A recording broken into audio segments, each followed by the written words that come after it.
বিএসএফকে আটক করা জের, এবার পাক সেনা রেঞ্জার্সকে আটক করল ভারতীয় সেনা।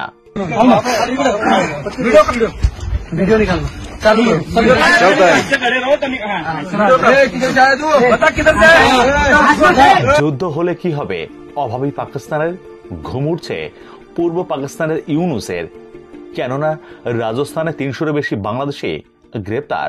सर्किल की टीम ने लगभग 250 से 300 अवैध बंगाली या बांग्लादेशी लोगों को, संदिग्धों को हमने डिटेन किया है। इनको वेरीफाई किया जाएगा। पहलगाम की घटना के बाद इसके बारे में एक विशेष अभियान चलाया जा रहा है। शहर में जितने भी कोई भारतीय नागरिक नहीं, उनको तसल्ली करके उनके डॉक्यूमेंट्स चेक करके उनको, यदि वो बाहर के, उनको उनके देश में भिजवाया जाएगा। বিস্তারিত দেখুন। রাজস্থানে ভারত পাক সীমান্তে বিএসএফ এর হাতে আটক পাকিস্তানি রেঞ্জার্স। জানা যাচ্ছে সীমান্ত পেরিয়ে ভারতে অনুপ্রবেশের চেষ্টা করছিলেন অভিযুক্ত ওই পাকিস্তানি জওয়ান।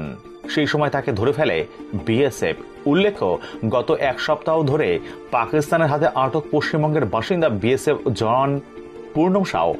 এবার ভারতের হাতে পাক রেঞ্জারের গ্রেপ্তারির কূটনৈতিকভাবে যথেষ্ট তাৎপর্যপূর্ণ বলেই মনে করা হচ্ছে।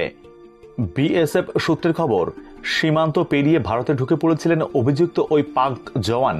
শুধু তাই নয়, বিএসএফকে রীতিমতো গালিগালাজ করে সে। এই পরিস্থিতিতে অভিযুক্তকে গ্রেপ্তার করা হয় বিএসএফ এর তরফে।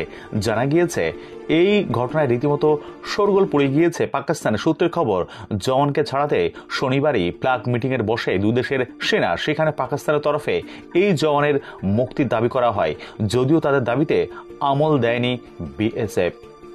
এদিকে ভারত পাক যুদ্ধ নিয়ে খুবই হইচই চলছে।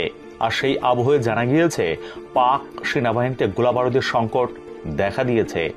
এই পরিস্থিতিতে পাক সেনার আরও মাত্র 4 দিন যুদ্ধ করার ক্ষমতা আছে, কেননা সাম্প্রতিক সময়ে ইউক্রেনের সঙ্গে অস্ত্র চুক্তি, যার ফলে তাদের যুদ্ধের মজুদ কমে যাচ্ছে। সূত্রের খবর, ক্রমবর্ধমান বিশ্বব্যাপী চাহিদা এবং পুরানো উৎপাদন সুবিধার কারণে পাকিস্তান অর্ডিন্যান্স ফ্যাক্টরি সরবরাহ করতে হিমশিম খাচ্ছে। এই কারণে যদি কোনো উচ্চ তীব্রতার সংঘাত ঘটে, তবে ইসলামাবাদের কাছে মাত্র 86 ঘন্টার গোলাবারুদের মজুত রয়েছে। ভারতের বিশাল সেনাবাহিনীর ভারসাম্য রক্ষার জন্য পাকিস্তানের সামরিক কৌশল মূলত কামান এবং ট্যাঙ্ক ব্যবহার করে দ্রুত পদক্ষেপের উপর নির্ভরশীল। প্রসঙ্গত, গুজরাটের পর আবারও 300 জনের বেশি অবৈধ বাংলাদেশি আটক। গতকাল রাজস্থানের আজমেরে এই সমস্ত অবৈধ বাংলাদেশিদের আটক করা হয়েছে। প্রশ্ন উঠছে, ভারতের প্রত্যেকটা রাজ্যের, বিশেষ করে পশ্চিমবঙ্গে তল্লাশি করে সমস্ত অবৈধ বাংলাদেশিদের বিতাড়িত করা হবে কবে? রইল প্রশ্ন। ধন্যবাদ।